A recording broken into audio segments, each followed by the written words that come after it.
em nome de Jesus, Pai. Amém. Amém, meus queridos. Livro de Ezequiel, capítulo 2. Abra aí e segura comigo nessa palavra. Amém, meus amados? Ezequiel, capítulo 2, a partir do versículo 1. Mas para que nós possamos ler o versículo 1, entenda um pouco comigo o que aconteceu aqui no capítulo 2. O livro de Ezequiel, igreja, começa a partir do capítulo 1, contando sobre uma visão celestial que Ezequiel teve. E ele conta que ele foi tomado por Deus em uma visão celestial, e ele já não estava mais aqui nesse plano físico, ele já estava em uma outra dimensão espiritual. E essa dimensão agora era o reino dos céus. E aonde ele começa a ver seres viventes, poderosíssimos, com 4 faces diferentes. Uma feição de homem, feição de leão, feição de touro, feição de águia. E ele começa a contar sobre esses seres que mais parecia com brasas vivas. Estes seres pareciam com fogo, com chamas. E ele começa a contar sobre tudo que estava impactando ele.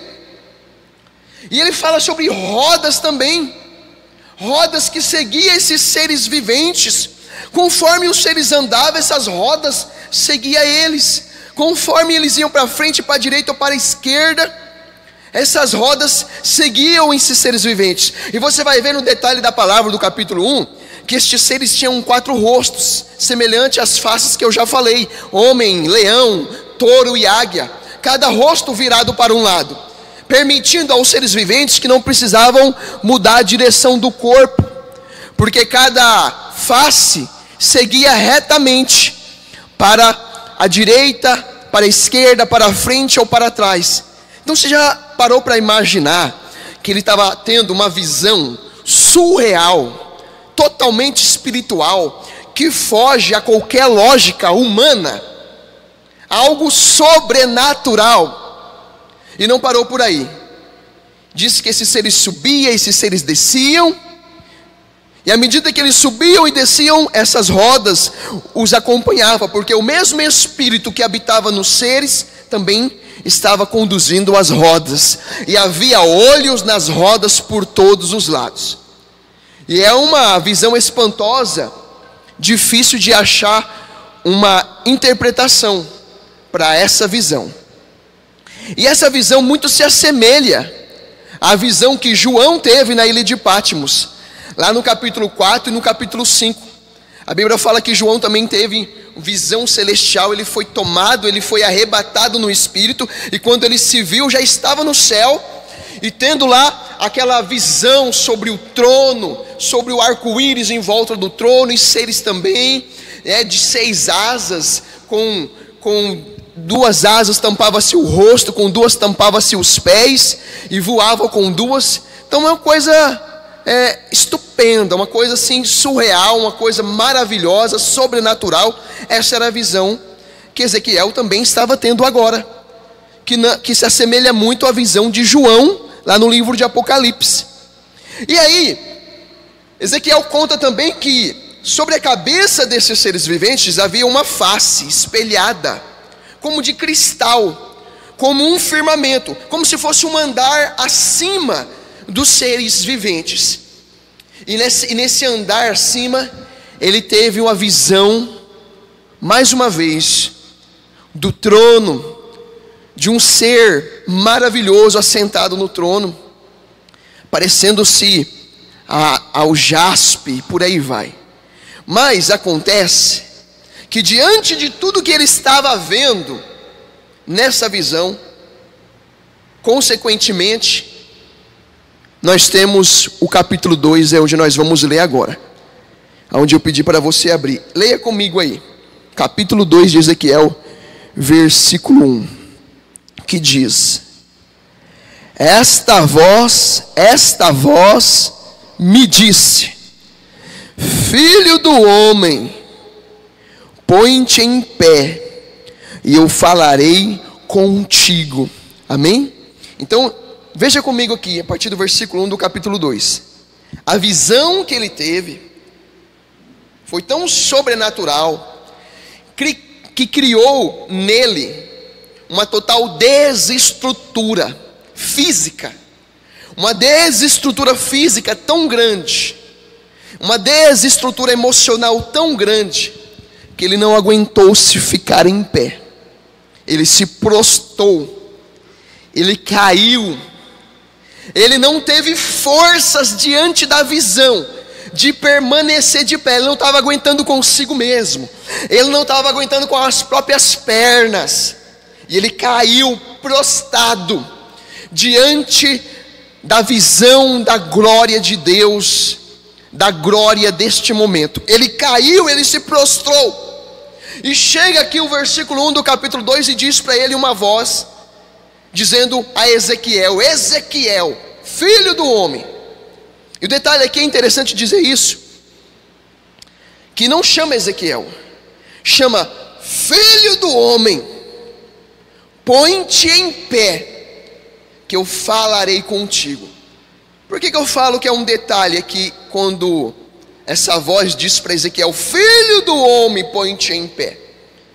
Porque quando pronuncia filho do homem, e se você for buscar em Ezequiel, por 93 vezes, quando se é dirigido a ele a palavra, não o chama Ezequiel, Ezequiel, não, chama filho do homem, põe-te em pé aqui no caso. Em outras situações, filho do homem, e traz a ele a visão, a mensagem que é para trazer. Então, qual é o detalhe que eu quero trazer aqui nesse ponto?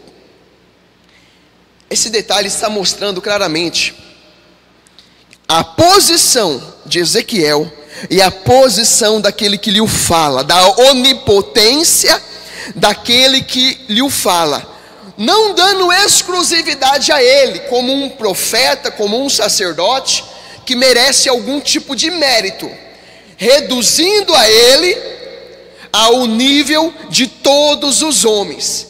O Senhor poderia dizer aqui, profeta, meu filho, meu amado Ezequiel, né? Dá uma exclusividade quando você é chamado pelo nome. Você tem um sentimento de ser prestigiado, né? Olha, me chamou pelo nome. Mas não, o Senhor o equipara, o equaliza a qualquer homem.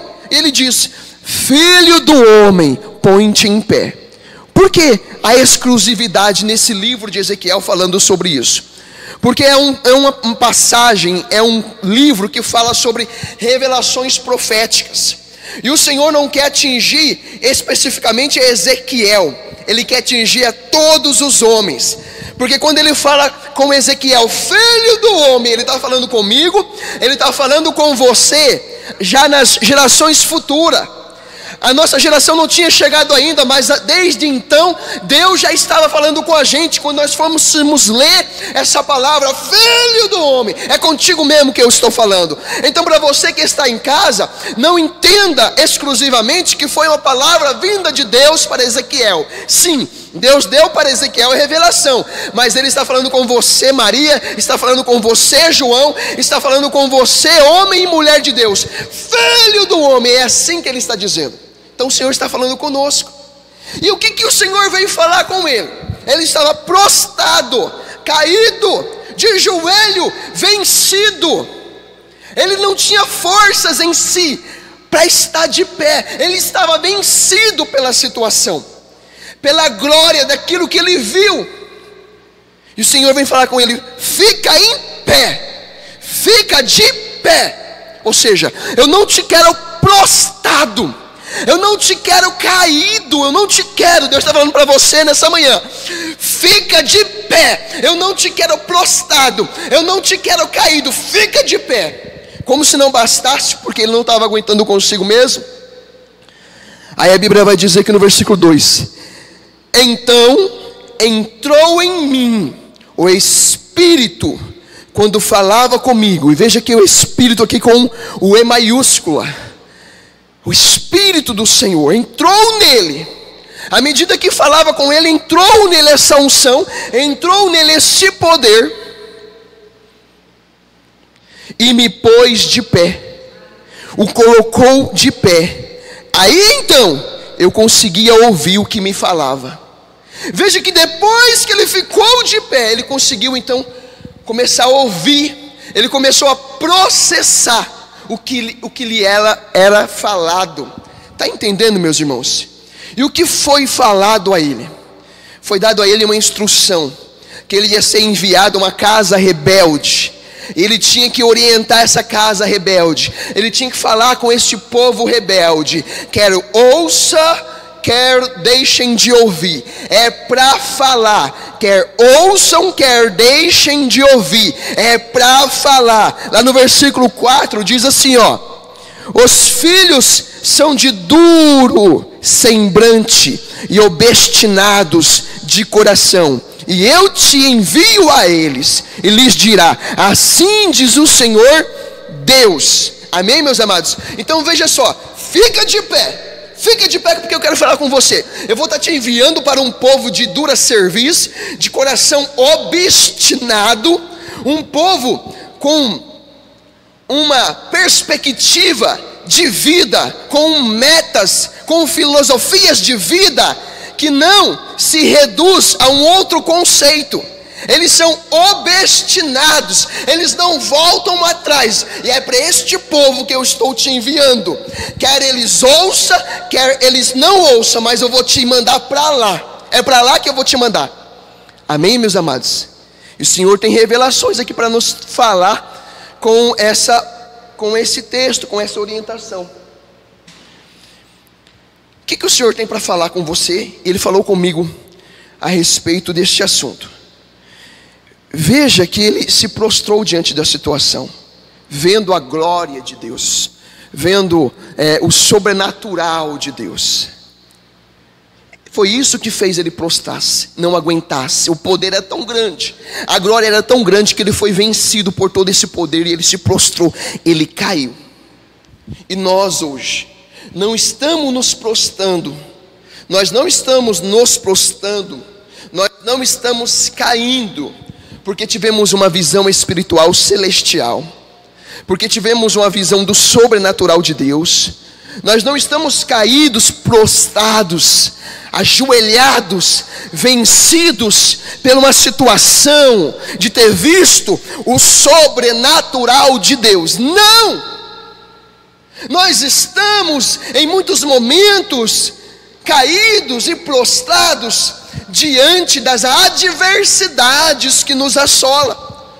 O ser humano hoje, a igreja hoje, tem enfrentado muitos ventos, muitas dificuldades, muitas adversidades, adjetivos que são dados a esses problemas: terremotos, vendavais, tempestades contra a minha casa. E isso tudo tem feito nós ficarmos caídos, vencidos, derrotados, prostrados. Está entendendo isso? Eu quero te falar algo mais. O prostrado é a última fase para a depressão. Quando o cidadão chega na fase de prostrado, ele já está entrando na fase da depressão.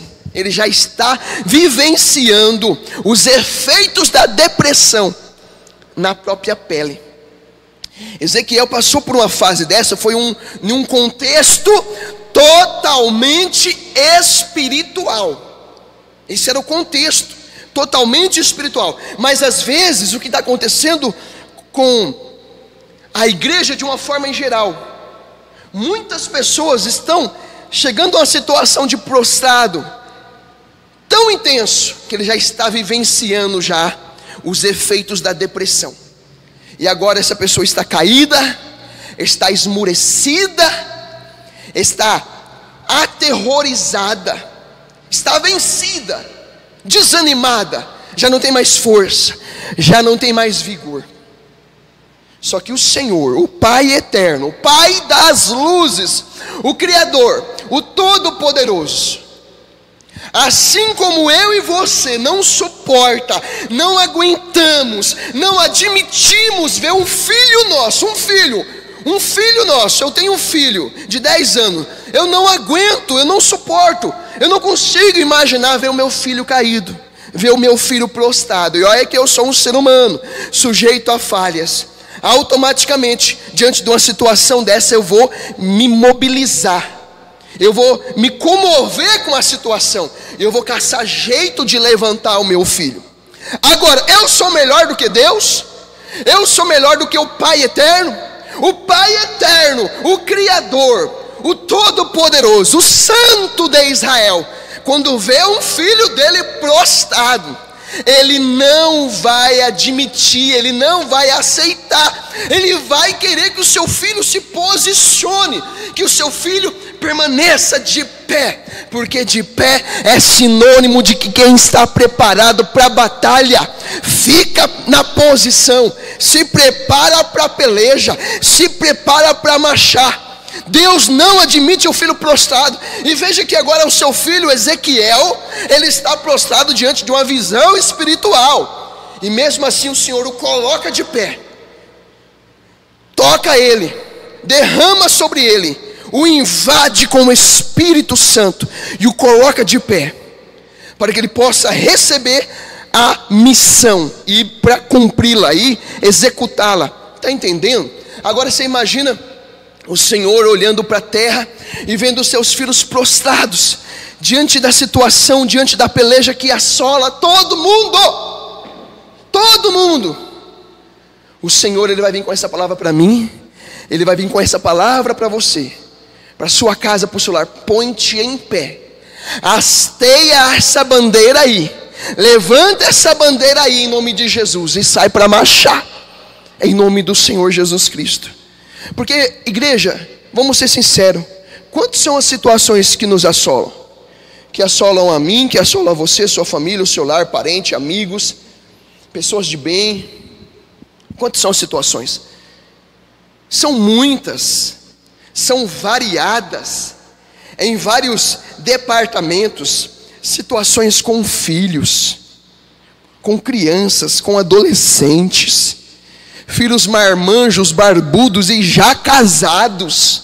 Então, desde bebê, o pai sofre com o filho, ele é sujeito a sofrer com o filho, ele é sujeito. Não estou generalizando, dizendo que haverá sempre uma sofrência no cuidado do pai para com os filhos. Não, há muitas situações aonde existe sim um sofrimento, uma angústia, uma insistência, parece que está dando murro em ponta de faca. O cidadão nunca acorda para a vida. Então é o pai sofrendo com o filho. Isso pode acontecer quando o filho criança, quando o filho jovem, adolescente, quando o filho já adulto, já barbado e já casado. Então já começa um sofrimento aí. Pai com respeito aos filhos. Os pais também podem sofrer com respeito ao casamento, com respeito a essa união concedida e abençoado por Deus. Sofrimento dentro do casamento. Os cônjuges, o homem, a mulher, sofrendo, se angustiando, se brigando, se barrando. Agora, o homem saindo do seio da família, o homem sofre, o homem se angustia, a mulher também, nos cenários fora de casa, no serviço, no trabalho, se sentindo humilhado, se sentindo angustiado, se sentindo perseguido. Isso fora de casa. Aquele sentimento onde o cidadão tem vontade de sumir, de desaparecer, não tem mais coragem para encarar a situação. No trabalho, porque ele se sente caluniado, angustiado, perseguido, ou por aí vai. Na própria vida como um ciclo todo. Sabe assim, quando pega a vida, ele se sentir que está sendo frechado de todos os lados. Nós somos sujeitos a isso, todos nós.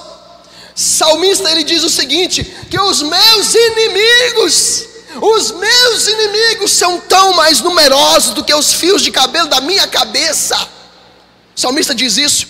Então você imagina quantos fios de cabelo há na cabeça de cada pessoa. E ele se sente tão afrontado pela vida, pela dificuldade, pelos ventos, pelos terremotos da vida, pelas adversidades, que ele assemelha todas as tribulações que ele tem passado como os fios de cabelo que tem na cabeça dele, que era muito. Isso ele estava expressando para dizer: são muitos os problemas, são demais, parece fio de cabelo na minha cabeça, que são muitos. Então você está entendendo que todos nós somos afrontados, injuriados, caluniados, humilhados, perseguidos, alvo de fofoca, alvo de calúnia, todo mundo, em contextos diferentes. Um é uma situação no casamento, situação familiar, filhos, situação no trabalho, na rua, problemas de saúde e por aí vai. Todo mundo tem um porquê e um motivo, um ponto específico que explica a tragédia dos seus sentimentos, a sua insatisfação com a vida. Todo mundo, se for questionado por alguma coisa, ele vai ter um pontinho para dizer: eu sou infeliz por conta disso, eu sou triste por conta disso, eu sou aborrecido por conta disso. E isso tudo produz prostamento, produz depressão, produz vencimento. A pessoa fica aterrada, solidificada num canto, plantada, parada, estacionada, prostrada, acabada, vencida. Amém? Isso produz na gente. Agora, se Deus vem falar para Ezequiel, que estava caído diante da situação de ter presenciado e visto um cenário da glória de Deus, uma visão totalmente estupenda, espiritual. Se Deus chega para ele que está caído e prostrado diante de tudo isso, e fala para ele: põe-te em pé, filho do homem, porque falarei contigo. Você imagina o que Deus vai fazer quando chega para mim e para você e vê nós vencidos pela situação? Você acha que o pai, ele vai vir passar a mão na sua cabeça e dizer para você: filho, simplesmente outras mensagens que diz não temas, filho? Ele vai dizer essas palavras, amém, usando boca de pessoas de Deus, usando o Espírito Santo para falar no seu íntimo, vai dizer: não temas. Mas ele não vai dizer só isso: não temas, que eu sou contigo, eu te fortaleço e te ajudo. Ele, além de falar tudo isso, ele vem com essa palavra para mim e para você: não temas, eu te fortaleço, eu te ajudo, eu te sustento com a minha destra, eu te amparo, eu vou na tua frente, eu aprano os caminhos, eu vou despedaçando portas de aço, portas de ferro, cadeias e grilhões e algemas vão caindo por terra. Mas põe-te em pé, põe-te em pé, fica na posição. Está entendendo, igreja? Tem uma situação na Bíblia que expressa muito isso. Gideão, você que todos aqui eu acredito que já ouviram falar de Gideão, você que está em casa e conhece a história, ela expressa muito isso. Gideão, ele estava vivenciando, juntamente com o seu povo, já se passavam 7 anos de perseguição pelo povo de Midian.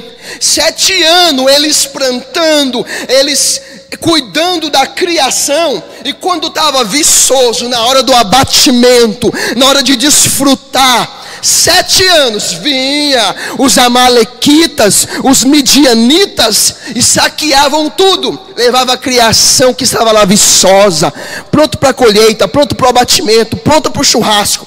Na hora de desfrutar do suor, vinha os enviados do cão, os infelizes, os mensageiros de Satanás, contra o povo de Israel, contra Gideão e o seu povo. E na hora de desfrutar dos bens da terra, dos frutos da terra, saqueavam tudo, levava a criação, levava tudo. 7 anos nessa vida. Você imagina, 7 anos investindo, 7 anos plantando, 7 anos cuidando, 7 anos se doando, para Satanás vir tomar tudo, roubar tudo, meu irmão. Você imagina a situação que esse povo estava.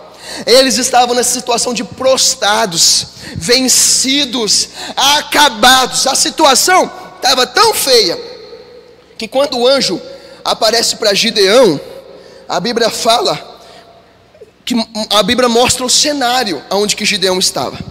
Gideão estava malhando o trigo no lagar. Gideão estava malhando o trigo aonde, igreja? No lagar. E o que significa malhar o trigo no lagar? Significa que tem uma pessoa ali trabalhando com medo.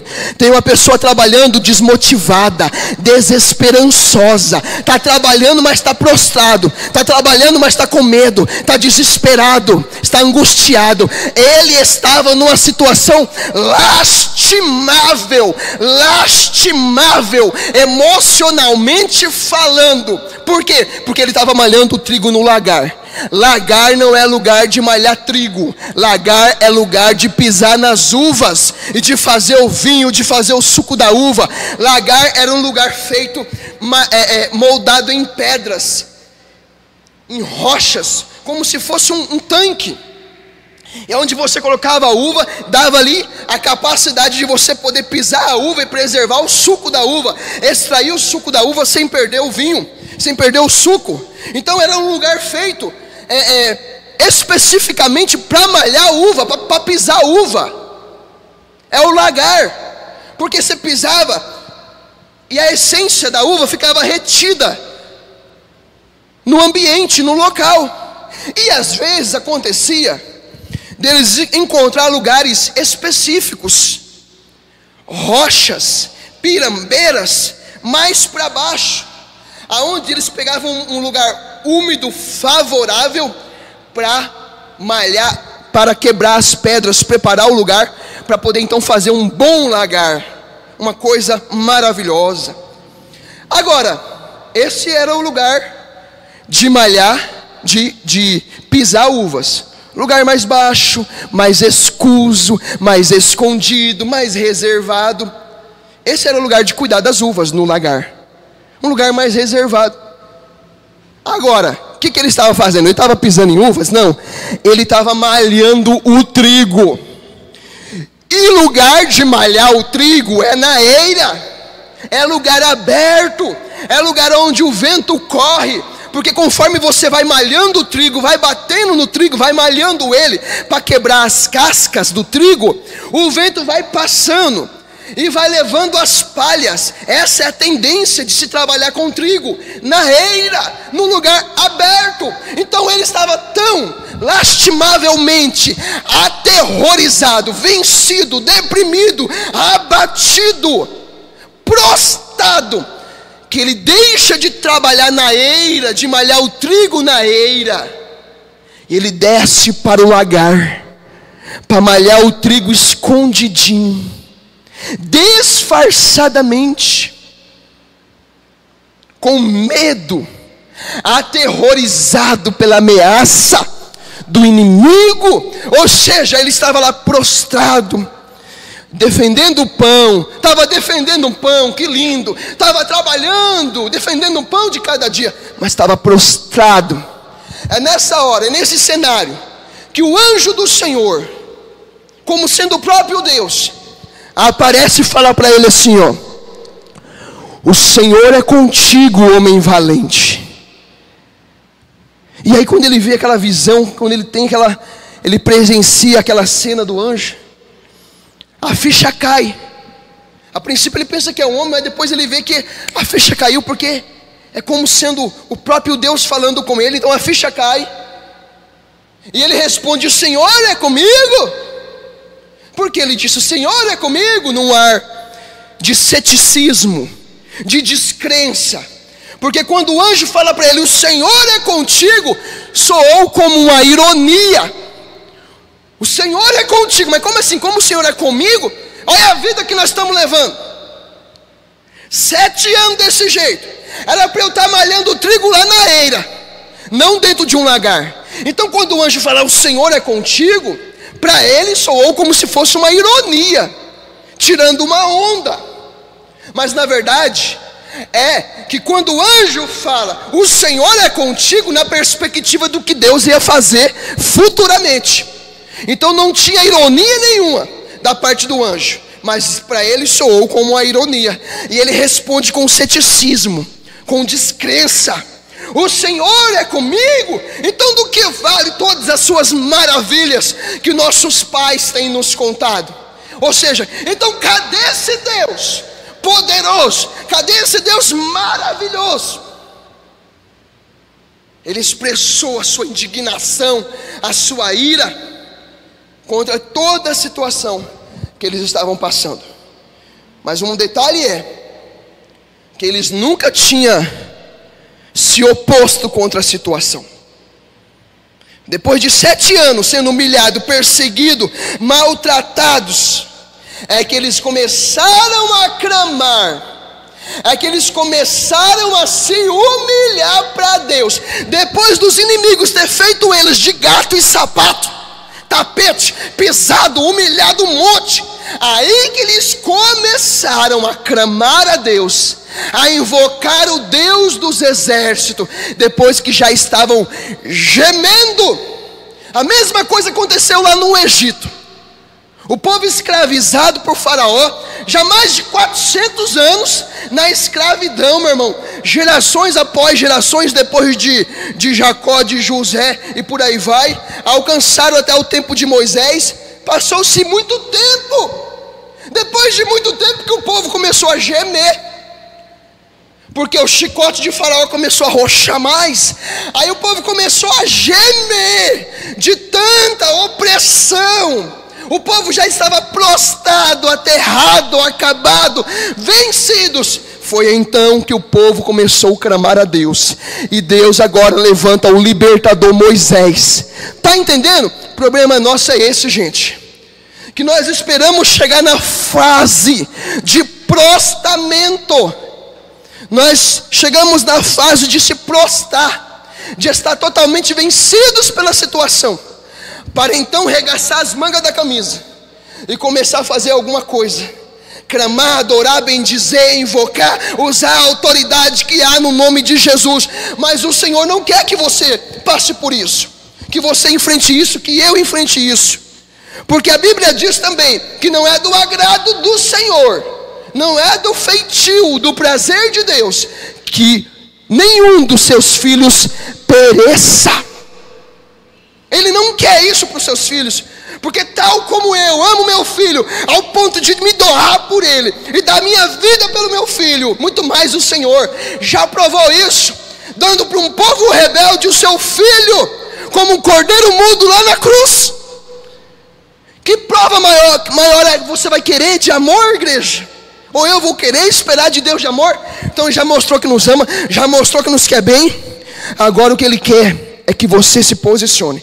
Fica de pé em nome de Jesus. Para de ficar se habitualizando com a situação. Veja esse caso de Gideão. Estava tão habituado com a situação que simplesmente é o seguinte: nossa, como vai vir mesmo, como os inimigos vão vir mesmo para levar tudo o que eu tenho? Então eu vou fazer o seguinte: em vez de se opor, de se levantar, se colocar em ordem de batalha para enfrentar o inimigo, clamar ao Senhor, pedir perdão para Deus, invocar a Deus, porque eles estavam sendo um povo também rebeldes, e isso também foi um juízo de Deus sobre eles, os inimigos vindo, porque eles estavam se esquecendo de Deus. A Bíblia fala isso, lá no livro de Gideão, capítulo 6, a partir do versículo 1. Sabe o que eles começaram a fazer? Em vez de eles se posicionar, lá no livro de Gideão, Juízes, capítulo 6, que fala sobre a história de Gideão, lá no versículo 2, fala que eles começaram a se habituar tanto com a perseguição, com a afronta, com a injúria, com a humilhação, que em vez de eles se prepararem para enfrentar o inimigo e clamar a Deus, não, eles foram fazer cavernas para se esconder, para esconder seus mantimentos. Foi fazer caverna, foi fazer covas, eles foram talhar nas rochas esconderijo, eles foram talhar nas pedras covas para esconder, foram malhar nas pedras lá embaixo, escondido, nos precipícios, foram talhar lagares, porque tanto vai servir para nós pisar nas uvas, como também vai servir para nós malhar o trigo escondidinho. Covardes, covardes. E a Bíblia vai dizer no livro de Timóteo: eis que eu não vos tenho dado um espírito de covardia, mas eu tenho te dado um espírito de coragem, e de amor, e de domínio próprio. Está entendendo? Esse é o espírito que o Senhor tem te dado, mulher de Deus, homem de Deus. Então, se a crise é no casamento, se a crise é uma situação que você não está conseguindo dominar, criar, cuidar, direcionar os filhos, para de se acovardar e para de se habitualizar com a situação. Tem que ser assim mesmo, né? Hoje o mundo está mudado. Hoje os filhos só faltam engolir os pais. Eu tenho que equalizar a minha voz na altura da voz do meu filho. Eu tenho que ser mais brando. Eu tenho que responder a rebeldia dele com amor. Responda a rebeldia dele com uma cinta, em nome de Jesus, porque é bíblico. Fora disso é demoníaco. Eu não sou a favor da violência, meu irmão. Eu falo com meu filho todos os dias: o pai te ama. Todos os dias, mais de uma vez, de 10 vezes, o meu filho ouve da minha boca: eu te amo, eu te amo, eu te amo. E meu filho fala para mim, e o meu filho fala para minha esposa. Dentro de casa isso é normal: eu te amo, eu te amo, eu te amo, eu te amo. Só que esse mesmo filho que eu amo tanto, não ouviu a primeira vez, não ouviu a segunda vez, não ouviu a terceira, não ouviu a quarta, não ouviu a quinta. Meu irmão, está esperando o que ainda? Pega uma cinta bem abençoada e dá-lhe uma lapada. Dá só uma lapadinha para ele lembrar quem é que manda. E antes de dar uma lapada, se possível for, engrossa a voz. Já mandei, vai fazer. Mas não, a gente vai se habituar com uma situação, equalizar a voz na altura dele. Se alguém tiver de gritar um com o outro, vai ser o meu filho comigo, mas eu não vou falar alto com ele, porque eu tenho que dar o exemplo. Está repreendido em nome do Senhor Jesus. Isso é demoníaco. Isso aí é ensinar ao filho que ele não tem que respeitar hierarquias. Agora outro cenário, não vou entrar mais em detalhes sobre filhos, pais e filhos. Olha como é que o cidadão faz. Casamento, o homem começa a ficar duro, queixo duro, e ele vai se habitualizando com isso. Um homem que antes era amoroso, agora virou um troglodita, um monstro. O cara se habitualizou no estágio mais ruim e deplorável para si mesmo, o estado da ignorância. Ele ficou lá, ele chegou lá e não consegue sair de lá. Ignorante, estúpido, arrogante, miserável, mesquinho, duro serviço, duro de coração, obstinado no seu coração. Está repreendido. O Senhor te manda se levantar dessa situação. Põe-te em pé, homem. Sai desse buraco que tu se meteu. E quando não é o homem, é a mulher. Agora chegou numa fase da vida que só sabe viver na lastimável expressão de amargura. Amargurada. Eu estou amargurado com tudo, eu estou amargurado com a vida. Já não soa mais como uma satisfação, como uma alegria ouvir o canto dos pássaros. Não, já não. Passarinho pode cantar, pode surgir uma nuvem de periquito, de passarinho, de pardal, de beija-flor passando dentro da sua casa. Sabe antigamente quando entrava uma borboleta dentro de casa? Ai meu Deus, a borboleta é sinal de mal, é sinal de maldição dentro de casa. Tudo bem, se entrasse um beija-flor, olha que lindo dentro da minha casa. Dentro da casa dessa varoa pode entrar uma passeata de beija-flor passando da janela, saindo pela porta, ou entrando pela porta, saindo pela janela. Nada mais consegue causar brilho nos olhos dessa mulher. Olha lá, amor, beija-flor dentro de casa. E daí? Amor, 10 beija-flor dentro de casa. Tô vendo. Tá entendendo, gente? O que vai te causar alegria? O que te vai causar força? O que vai te levantar desse buraco? Nada. Mas Deus está mandando dizer: levanta-te. Se nada consegue, pelo menos a voz de Deus tem que te levantar do buraco. Não se habitue com isso. Isso não é de Deus. O Senhor te chamou para dar glórias, para louvar, para exaltar, para bendizer, para engrandecer, para ser feliz. A alegria do Senhor é a nossa força. A alegria do Senhor é a nossa força. E aí é homem duro de um canto, a mulher duro da outra. Não, ceda. Vou me pôr de pé em nome de Jesus e vou abraçar. Vou vencer esse orgulho do meu coração. Vou abraçar, vou amar, vou beijar em nome de Jesus, você é feliz. Está entendendo? Não fique prostrado em lugar que Deus não te chamou para estar lá. Não faça isso. Se levanta em nome do Senhor Jesus, em prol do seu casamento, da sua família, do seu lar, da tua vida, e vai ser feliz, vai ser abençoado em nome de Jesus. É muita coisa para falar, mas não dá, irmão. Já estouramos o tempo, me perdoa por isso. Mas eu só quero terminar aqui com mais um versículo, porque se eu for continuar aqui, meu irmão, falando sobre vários departamentos que o Senhor que me entregou para mim poder falar, aí você vai ficar o dia todo aqui comigo, em nome de Jesus. Mas Efésios capítulo 3, para nós encerrar. Vou mostrar para você uma situação aonde você tem que se prostrar, somente nessa situação. Efésios capítulo 3, versículo 14. Vamos ler do versículo 14 ao versículo 19 e nós encerramos em nome do Senhor Jesus. Efésios capítulo 3, versículo 14, o apóstolo Paulo falando. Ele diz, versículo 14: por esta causa eu me ponho de joelho diante do Pai. Então existia uma causa, um porquê dele se prostrar, dele estar de joelho, dele parar tudo e dele se deixar ser vencido por uma situação. Existia uma causa específica. Não era adversidade, não era tribulação, porque ele conta que ele passou por fome, ele passou por perseguição, apredejamento, ele apanhou por cadeias, por naufrágios. Nenhuma dessas adversidades você vê ele dizendo que está de joelhos, que está prostrado, que está entregue, habituado com a situação. Não, nenhuma dessas situações.